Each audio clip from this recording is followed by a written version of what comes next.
This is Craig Brown, and welcome to Passages. Passages is a space to explore Bible passages used for preaching, reflection, and prayer. My hope is that Passages will shine a unique light on text used for preaching at the First Free Methodist Church of Seattle, or anyone looking to dive deeper into the Bible. Today's passage is Matthew chapter 2, verses 13 to 18. It's the basis of the sermon here at the First Free Methodist Church on December 31, 2023. It's the concluding message in our series called Extraordinary Life, which explores how God uses ordinary people for extraordinary things. This passage of Scripture is following the visitation of the Magi, is the best way to pronounce that. Magi is what people commonly say. The Magi is probably, again, the best pronunciation. I may find myself even correcting myself as I go through the podcast. We'll see how I do. We begin at verse 13 with these words from Matthew's Gospels. Now when they had gone, they being the Magi, behold, an angel of the Lord appeared to Joseph in a dream and said, "Get up, take the child and his mother and flee to Egypt and stay there until I tell you, for Herod is going to search for the child to kill him." So Joseph got up and took the child and his mother while it was still night, and left for Egypt. He stayed there until the death of Herod. This happened so that what had been spoken by the Lord through the prophet would be fulfilled. "Out of Egypt I called my son." Then Herod saw that he had been tricked by the Magi. He became very enraged and sent men and killed all the boys who were in Bethlehem and all in its vicinity who were 2 years old or under, according to the time which he had determined from the Magi. Then what had been spoken through the prophet Jeremiah was fulfilled. A voice was heard in Ramah, weeping and great mourning, Rachel weeping for her children, and she refused to be comforted, because they were no more. As this passage of Scripture opens, we find ourselves deep in a chronology of events, both in Luke's Gospel and Matthew's Gospel, surrounding the birth of Jesus. Just in verse 13 alone, we read these words, "So that when they had gone, behold, an angel of the Lord appeared to Joseph in a dream and said, 'Get up, take the child and his mother and flee to Egypt and stay there until I tell you, for Herod is going to search for the child and kill him.'" So let's just start with that verse. As I mentioned, this verse unfolds after the visitation of the Magi. They have left. And you remember what their journey has been. They saw a star appear to them. They traveled to Israel, Palestine. They went to the religious leaders in Jerusalem, who then took them to Herod. Herod asked what they were there for. They explained. They got the directions they needed from the religious leaders to go to Bethlehem. So let's just put all this in some chronological order. So Jesus is born, and when Jesus is born, there is a star that appears in the sky that the Magi see from Persia. When they see the star, they recognize its significance, and they set out on a journey that would bring them ultimately to Jerusalem and then to Bethlehem. So they trek all the way across Mesopotamia to get to Jerusalem, which is not a direct route. It's a very indirect route.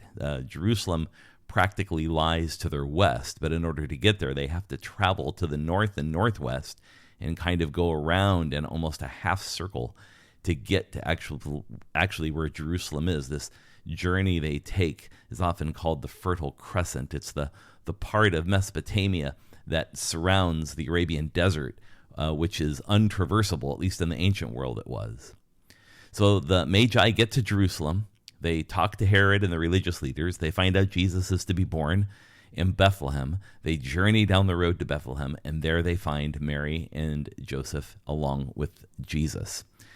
Jesus is no longer a newborn by the time they arrive. He is probably a toddler by the time they arrive.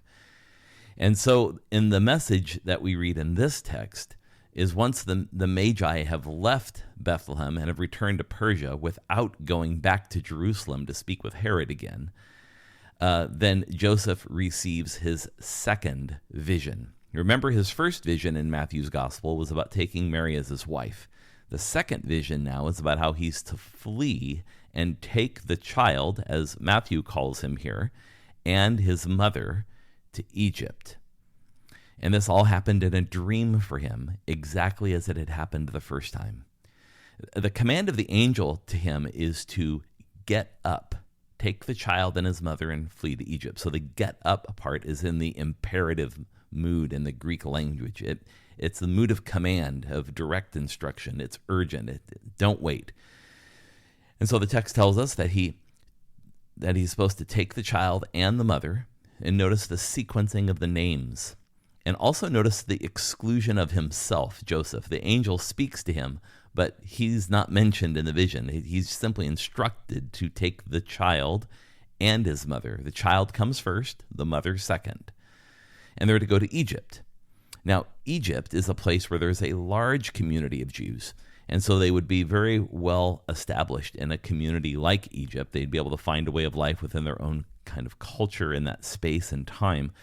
But most importantly about Egypt is it's out of the reach of Herod the Great. It's not within the area he rules over, and so they would be able to find safe harbor there.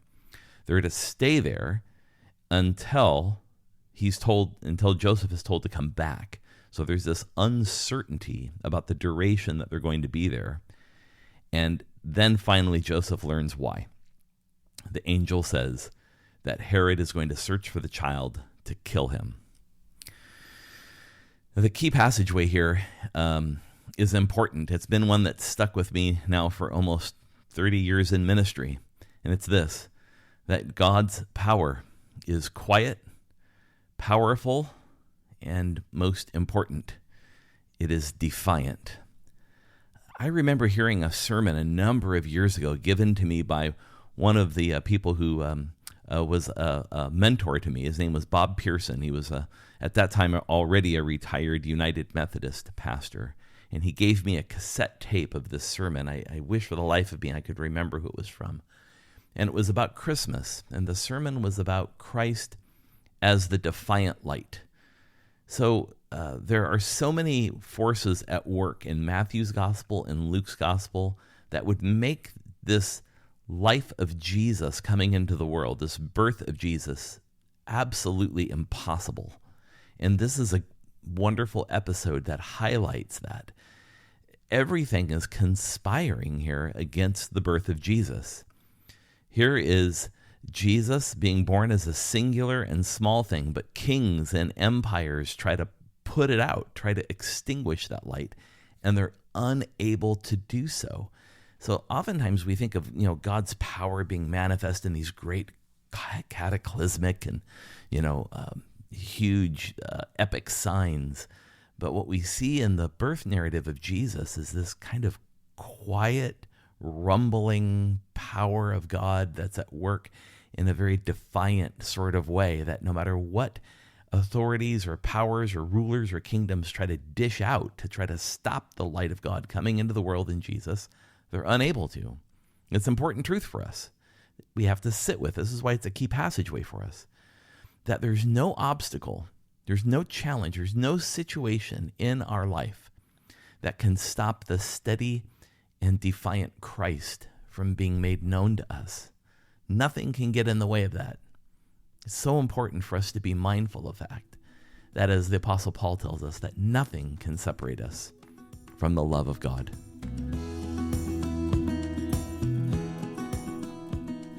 We turn to verses 14 and 15 and hear of Joseph's obedience to the vision.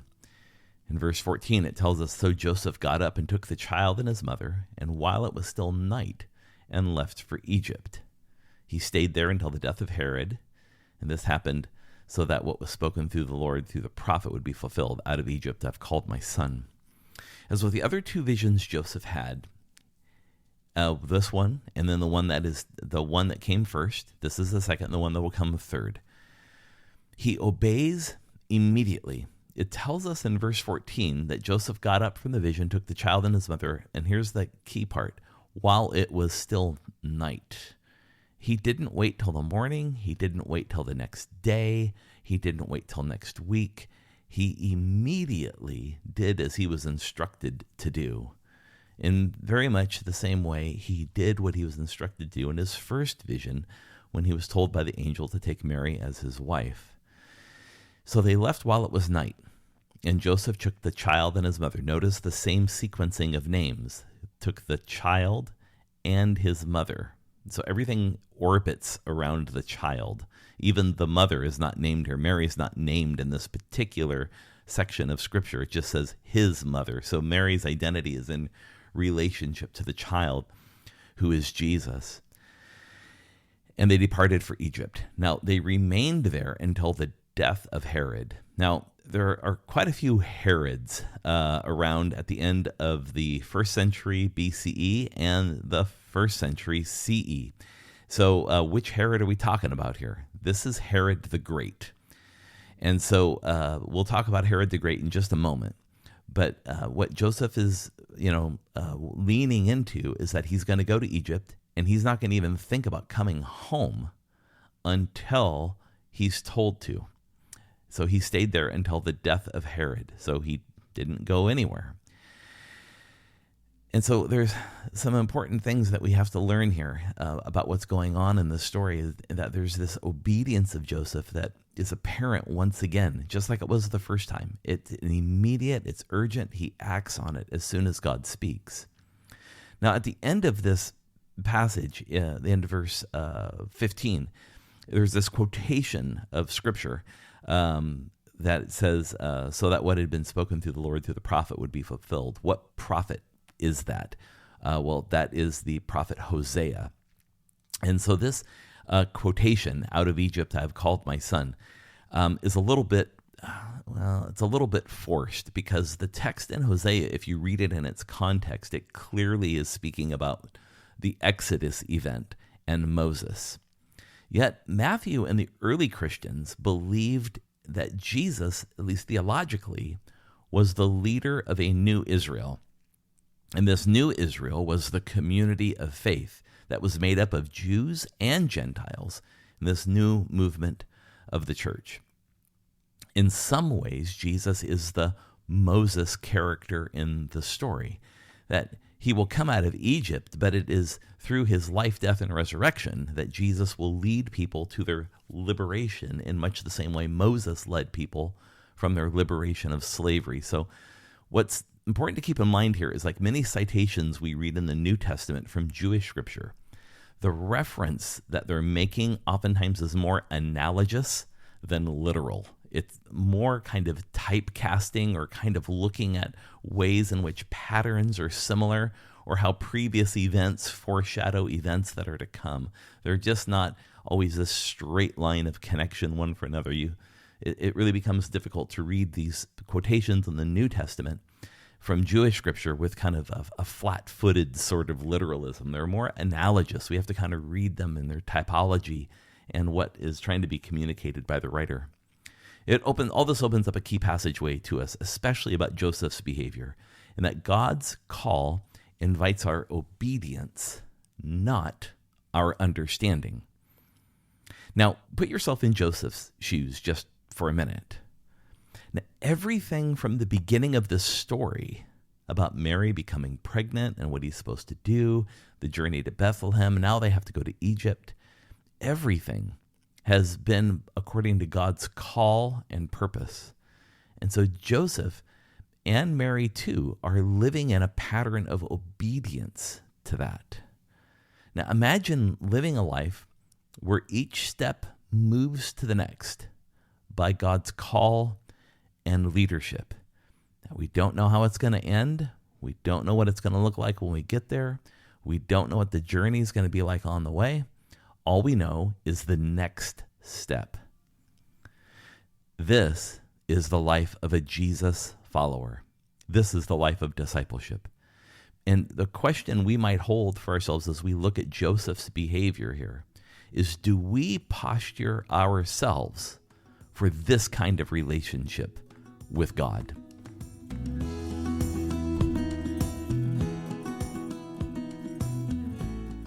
Now we finally turn to the last two verses of this particular text, verses 16 to 18. Now, it doesn't take Herod long to realize that he has been deceived by the Magi. The Magi are not returning. So when the Magi visited Jerusalem and spoke with Herod and the religious leaders, they said they would go find the child. And then Herod said, I want you to come back to me because Herod said, I want to go worship him as well. Well, after a period of time goes by, it becomes clear to Herod that the Magi are not coming back. And so the text tells us in verse 16 that when Herod saw that he had been tricked by the Magi, he became very enraged. It's one of the strongest ways you can write this in Greek in Matthew's gospel, to talk about how enraged he actually was. Now, this was not an uncommon thing for Herod the Great. There's no historical account of this slaughter of the innocents in Bethlehem. So the story that we're going to read in Matthew's gospel, there's no account in any history records outside of the New Testament that this event happened. But Herod's rage is quite well known. You should know, Herod the Great murdered his own wife because he believed his wife was conspiring with one and then another one of his sons to usurp him from the throne. And so in response, not only did he murder his wife, but Herod murdered his own two sons, since they were ascendant to the throne of Israel. Now keep in mind, this is all under Roman rule. So while Herod may enjoy the trappings of a monarchy, he's no true king. He lives under Roman rule. We read many stories about Herod outside of the New Testament, of his enraged behavior, of his slaughter of hundreds or thousands of people, including, of course, his own wife, two of his own sons. As a matter of fact, before Herod died, when he was not close to death, but getting older, he made a decree that upon his death, that every family in Israel was to sacrifice one of their sons in his honor. This gives you some degree of the kind of disturbing state that Herod existed in. Now, anytime you take a pilgrimage to the Holy Land, Herod is going to be lifted up as this great builder and this great figure of first century Judaism. And he's credited with building some magnificent structures. The desert fortress Masada was built by Herod the Great. Herodias, which is a small little mountaintop temple south of Jerusalem, was built by Herod the Great. In order to get the blessing of the Romans to do all of these building projects, he built a fortress for the Roman governor in Caesarea Maritima, along the coast, and that's where, of course, later on Pilate would live and would only visit Jerusalem when necessary. But probably the most significant building that Herod was responsible for doing construction work on was the Jewish temple in Jerusalem. So he's oftentimes remembered for these great structures he built. But this is a man who lives with paranoia. His insecurity and that paranoia as a leader were well known. They were well documented. Now, here's how it intersects with this story in Bethlehem. Most scholars estimate today that Bethlehem probably had a population at this time of 1,000 people. And if the demographics of that day hold true, what we know, the slaughter of the male-born children under the age of 2 is probably around 20 children, which, of course, is horrific. But it explains in some ways why this slaughter of the innocents isn't recorded somewhere else in Jewish or Roman history. 20 children in a small town was a blip on the radar screen of a person like Herod the Great. He had been guilty of vast slaughters of people over all the years he reigned.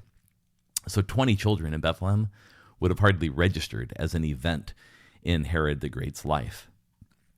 Why under the age of 2? Well, that takes us back to what I shared at the beginning of the podcast. There's a chronology of events. It took time for the Magi to make their journey from Persia to Jerusalem.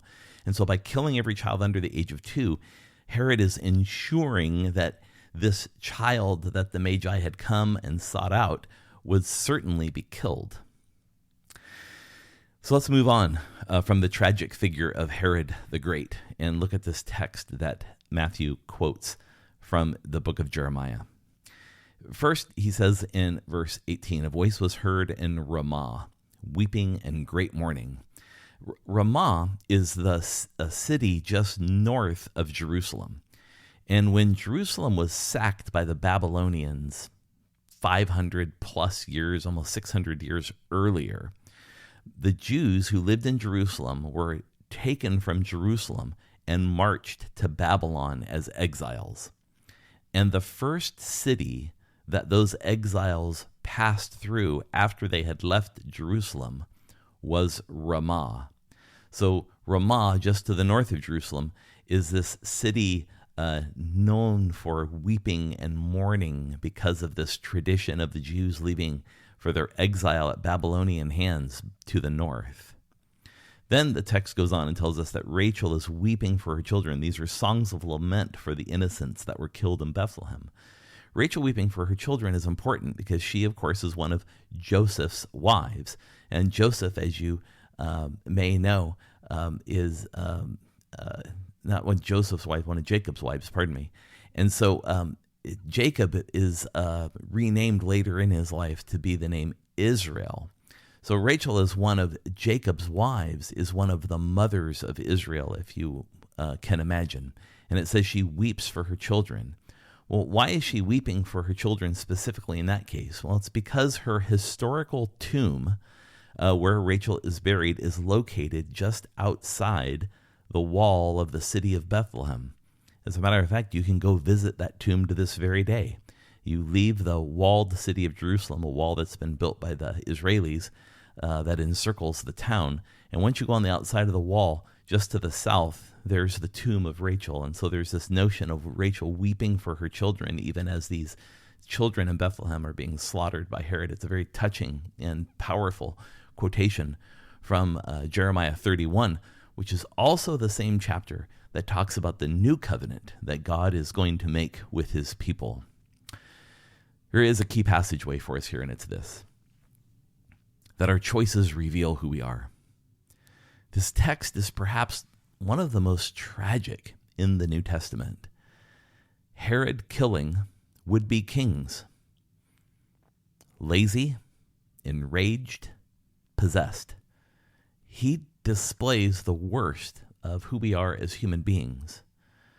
While Herod the Great won't be successful in putting Jesus to death, one of his descendants will be successful as part of the conspiracy of putting Jesus to death a little over 30 years later. Now, while Herod can be celebrated for his great monuments, there's no denying the atrocity of his actions. Jesus' family become refugees in Egypt. Children are murdered.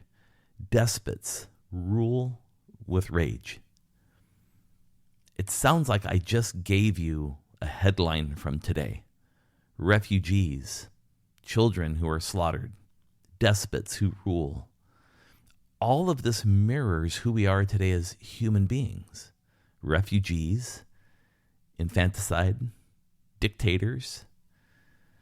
So what we do in these moments as people of faith, how we live and function in these times, reveals so much about who we are. Because for all of Herod's great construction acts, we have to remember what a despotic and evil ruler he really was, ruthless. So we can never forget that our choices reveal who we are, and those choices and the capacity to make those choices comes from God. That every choice we make is a form of stewardship before the Lord. If you have comments, reflections at all, I invite you to visit my website, revcraig.com, and click on News in the upper right-hand corner, and then Podcasts will show on the drop-down menu, and then click on this episode, and feel free to leave a comment. I'd love to hear from you.